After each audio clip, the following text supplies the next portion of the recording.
اور ہماری اس تجلی کو، تجلی کسے کہتے ہیں؟ جلا، روشنی، تو اللہ تعالی کی طرف سے کوئی خاص اس کے نور کا جب پرتو ہوتا ہے کسی شے پر تو وہ اس کی تجلی ہے۔ ہم اپنی ایک تجلی اس پہاڑ پر ڈالیں گے، اگر وہ اس کو جھیل جائے، اپنی جگہ کھڑا رہ جائے تو تم سمجھنا کہ شاید تم بھی ہمیں دیکھ سکو۔ فلما تجلی ربہ للجبل، اب یہاں وہ لفظ آ گیا، جب اللہ نے تجلی اپنی پہاڑ پر ڈالی، جعلہ دکا وخر موسیٰ صعقا، وہ پہاڑ ریزہ ریزہ ہو گیا اور حضرت موسیٰ بے ہوش ہو کر گر گئے۔ اب یہ بے ہوش ہو کر گر جانا، جبکہ وہ تجلی براہ راست بھی نہیں ہے، بالواسطہ ہے۔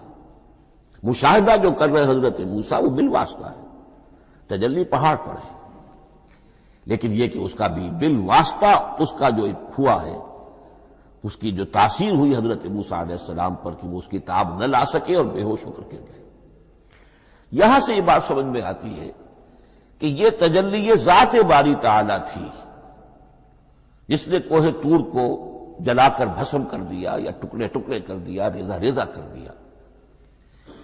اب ذات الہی کے ساتھ جو تعلق ہے کلام الہی کا، اور یہ صفت جو لا عین ولا غیر کے درجے میں ہے ذات کے ساتھ، تو وہی تاثیر اس کلام الہی کی بھی ہے۔ لو انزلنا هذا القرآن على جبل لرأيته خاشعا متصدعا من خشية الله وتلك الامثال نضربها للناس لعلهم يتفكرون۔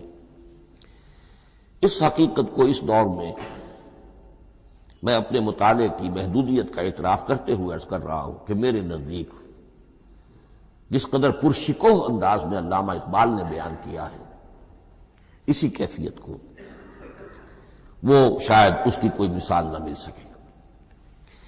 فاش گویم آنچ در دل مضمر است، یہ کتابیں نیست چیزیں دیگر است۔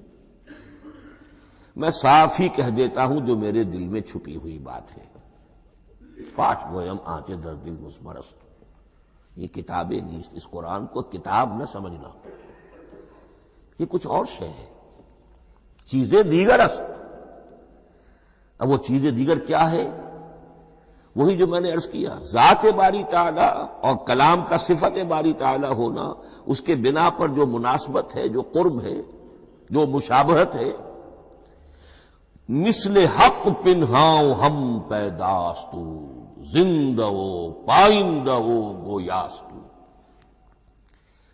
اس کلام میں اللہ تعالی کی ساری صفات کا انعکاس موجود ہے۔ یہ بات ویسے بھی سمجھ میں آتی ہے، کوئی شخص ذرا گفتگو کرے، چند جملے جب وہ ادا کرے گا اپنی زبان سے تو معلوم ہو جائے گا کہ اس کے فہم کا، اس کی دانش کا، اس کے مطالعے کا حدود اربع کیا ہے اور اس کے ذہن کی سطح کیا، سمجھ میں آ جائے گی بات۔ اس لیے کہ کلام جو ہے وہ متکلم کی پوری شخصیت کی عکاسی کر رہا ہوتا۔ تانت بازی راگ پایا، چند جملے کسی نے کہا، پتہ چل گیا کہ یہ کس سطح کے آدمی ہے، علمی اعتبار سے، معلوماتی اعتبار سے، تہذیبی اعتبار سے، کلچرڈ ہیں یا نہیں ہیں، یہ ساری باتیں چند جملوں میں واضح ہو جائیں گی۔ تو اللہ تعالیٰ کی بھی جملہ صفات کا عکس اس قرآن میں موجود ہے۔ ان میں سے جن چند چیزوں کا ذکر علامہ نے شعر میں کیا، وہ جو سورہ حدید کی آیت ہے، هو الاول والآخر والظاہر والباطن، اللہ الظاہر بھی ہے، الباطن بھی ہے، اتنا ظاہر کہ اس سے زیادہ ظاہر کوئی شے نہیں، اور اتنا باطن کہ اس سے زیادہ چھپی ہوئی کوئی شے نہیں۔ اسی لیے حضور سے جو منقول ہیں الفاظ کہ پروردگار انت الظاہر فلیس فوقک شیء وانت الباطن فلیس دونک شیء، یہی کیفیت قرآن کی ہے۔ مثل حق پنہاؤ ہم پیداستو، پنہا بھی ہے، ظاہر بھی ہے، جیسے ذات باری تعالی، اور جیسے اللہ تعالی کی شان ہے جو آیت الکرسی کے شروع میں آئی، الحی القیوم۔ مثل حق پنہاؤ ہم پیداستو، زندہ ہو پائندہ ہو گویاستو۔ یہ قرآن جو ہے اللہ تعالیٰ کی صفات کا ایک عکس اپنے اندر رکھتا ہے۔ اس سے ذرا آگے چلیے،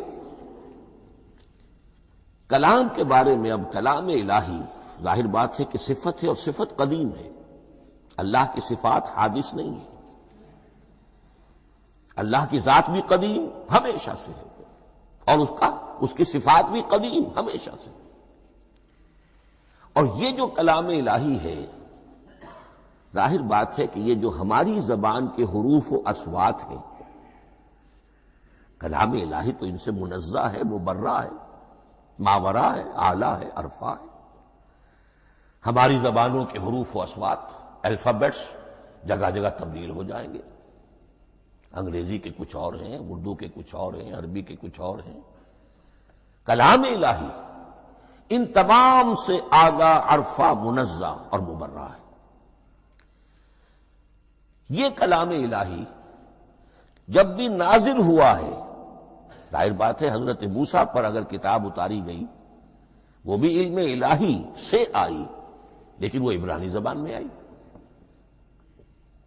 حضرت عیسیٰ علیہ السلام پر انجیل اتاری گئی، ہم یقین سے نہیں کہہ سکتے، دو میں سے کسی ایک زبان میں اتاری گئی ہوگی، یا عبرانی ہوگی، اس لیے کہ شام کے جس علاقے میں، فلسطین کے جس علاقے میں ان کی پیدائش ہوئی اور جہاں وہ دعوت و تبلیغ کے لیے گھومتے رہے، اس کے عوام کی زبان تھی آرامی، اور خواص کی زبان تھی عبرانی، ہیبریو۔ تو یا تو وہ بھی تورات کی طرح عبرانی ہی میں نازل ہوئی تھی، یا آرامی میں ہوگی۔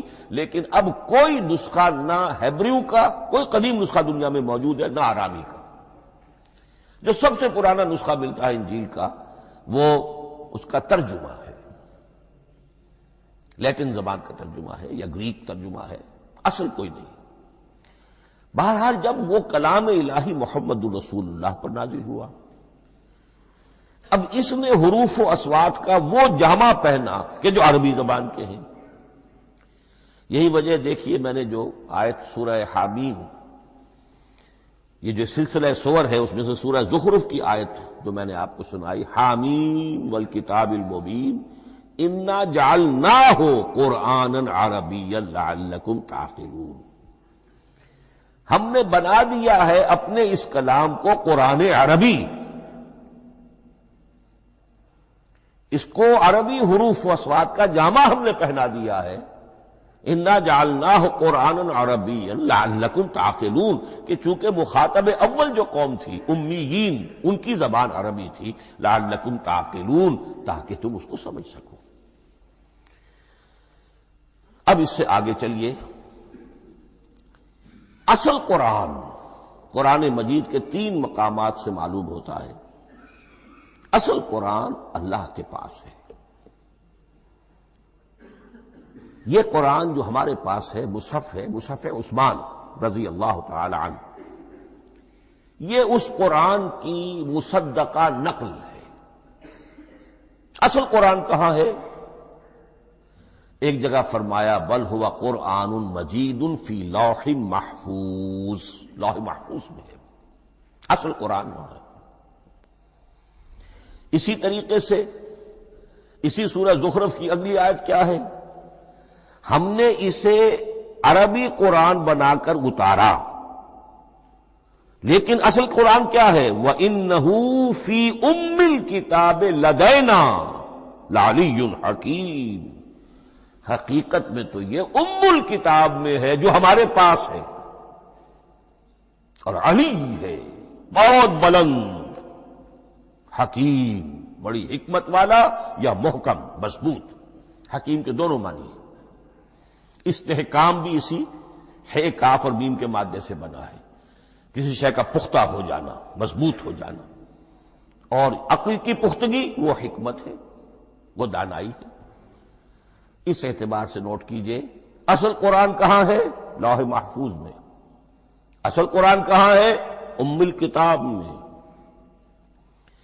اسی کو کہا گیا ہے ایک اور مقام پر، فی صحف مکرمۃ مرفوعۃ مطہرۃ بأیدی سفرۃ کرام بررہ۔ یہ قرآن، اصل قرآن تو بڑے صحیفوں میں، ان صحیفوں میں ہے، ان صفحات میں ہے، ان اوراق میں ہے، جس کی شان کیا ہے؟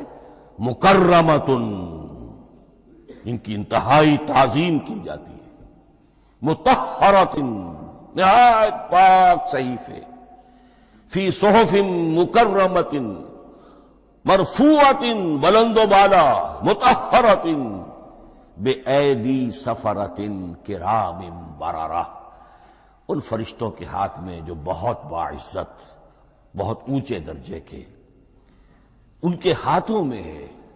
وہ لوگ ہیں کہ جو جن کی تحویل میں ہے یہ کلام پاک، فی صحف مکرمۃ مرفوعۃ مطہرۃ بِأَيْدِي سَفَرَةٍ کِرَامٍ بَرَرَةٍ۔ اب اسی کو بیان کیا ہے سورہ واقعہ میں، فلا اقسم بمواقع النجوم، تو نہیں، میں قسم کھاتا ہوں ستاروں کے ڈوبنے کی جگہ کی۔ وَإِنَّهُ لَوْ تَعْلَمُونَ لَقَسَمٌ عَظِيمٌ، وَإِنَّهُ لَقَسَمٌ لَوْ تَعْلَمُونَ عَظِيمٌ، اور اگر تم جان سکتے تو یہ بہت بڑی قسم ہے جو ہم نے کھائی ہے، بہت بڑی گواہی ہے جو ہم نے پیش کی ہے۔ اب تدریجاً اس کا انکشاف ہو رہا ہے۔ یہ آج جو تصور ہے بلیک ہولز کا، اس سے کچھ اندازہ ہوتا ہے یہ ستارے کہاں ڈوب جاتے ہیں، بڑے بڑے ستارے نسیم منسیہ ہو جاتے ہیں، ستارے نہیں، پوری گیلیکسیز اس میں گم ہو جاتے ہیں، وہ مقبرے ہیں بڑی بڑی گیلیکسیز کے۔ فلا اقسم بمواقع النجوم وانه لقسم لو تعلمون عظیم انه لقرآن کریم، یہ قرآن ہے بہت باعزت، فی کتاب مکنون، اور یہ اس کتاب میں جو چھپی ہوئی ہے۔ یہ لؤلؤ مکنون کا لفظ آتا ہے قرآن مجید میں، جیسے موتی ہوتے ہیں انہیں چھپا کر رکھا جاتا ہے ڈبیوں میں، مخملی ڈبیوں کے اندر موتیوں کو، اسی طریقے سے فی کتاب مکنون، لا یمسہ الا المطہرون، وہ صحیفے بھی بہت مطہرہ تھے اور ان کو چھو نہیں سکتے مگر وہی جو انتہائی پاک ہیں، ملائکہ مقربین، جن کے قریب سے بھی ہو کر معصیت یا گناہ کا کوئی تصور تک نہیں گزر سکتا، وہ ہیں جو اس کو چھوتے ہیں، ان کے ہاتھوں میں ہے، ان کی تحویل میں ہے۔ یہ ہے وہ چیزیں کہ جس سے اندازہ ہوا کہ اصل قرآن کہاں ہے۔ یہ جو ہمارے پاس ہے در حقیقت یہ نقل مطابق اصل ہے، مصدقہ نقل ہے۔ اب اس میں آپ سے عرض کر دوں کہ ایک بہت خوبصورت بات ہمیں جو ملتی ہے، تورات میں جو استثناء، جو صفر استثناء ہے، ڈیوٹرانومی، اس کے 18ویں باب میں 18ویں اور 19ویں آیات جو ہیں اس میں ذکر موجود ہے، میں ان کے لیے انہی کے بھائیوں میں سے تیری مانند ایک نبی برپا کروں گا۔ اللہ تعالیٰ کلام فرما رہے ہیں یہاں حضرت موسیٰ علیہ السلام سے، آج بھی موجود ہے اولڈ ٹیسٹمنٹ، ڈیوٹرانومی یا کتاب استثناء، صفر استثناء، اس کا 18واں باب، اس کی 18ویں اور 19ویں آیات، جب چاہیں جا کر دیکھ لیں۔ میں ان کے لیے ان کے بھائیوں ہی میں سے تیری مانند ایک رسول اٹھاؤں گا، میں ان کے لیے انہی کے بھائیوں میں سے تیری مانند ایک نبی برپا کروں گا اور اپنا کلام اس کے منہ میں ڈالوں گا، اور جو کچھ میں اس سے کہوں گا وہی وہ ان سے کہے گا۔ یہ ہے جو پیشین گوئی ہے محمد الرسول اللہ صلی اللہ علیہ وسلم کی۔ اور یہاں وہ فرق واضح کر دیا گیا، اے موسیٰ تم سے تو یا تو ہم نے کلام کیا ہے یا تمہیں جو کتاب دی ہے وہ لکھی ہوئی دی ہے، لیکن جو نبی تیری ہی مانند میں برپا کروں گا۔ اب اس میں بھی نوٹ کرنے کی بات ہے کہ حضرت موسیٰ کے مشابہ نبی اکرم صلی اللہ علیہ وسلم کے سوا کوئی نبی نہیں۔ صاحب کتاب وہ بھی تھے، صاحب کتاب محمد بھی ہے، صاحب امت وہ بھی تھے، اور صاحب امت محمد رسول اللہ تیری مانند۔ صاحب شریعت، حضرت عیسیٰ صاحب شریعت نہیں تھے، شریعت موسوی ہی کو نافذ کرنے کے لیے آئے تھے، ان کی حیثیت دین موسوی کے مجدد کی تھی۔ ویسے نبی تھے، اللہ کے فضل و کرم سے نبی تھے، اس میں کوئی شک نہیں، رسول تھے، لیکن یہ کہ ان کے کام کی نوعیت کیا تھی، اس لیے کہ کوئی نئی شریعت لے کر نہیں آئے۔ اب بھی انجیل میں الفاظ موجود ہیں، don't think I have come to destroy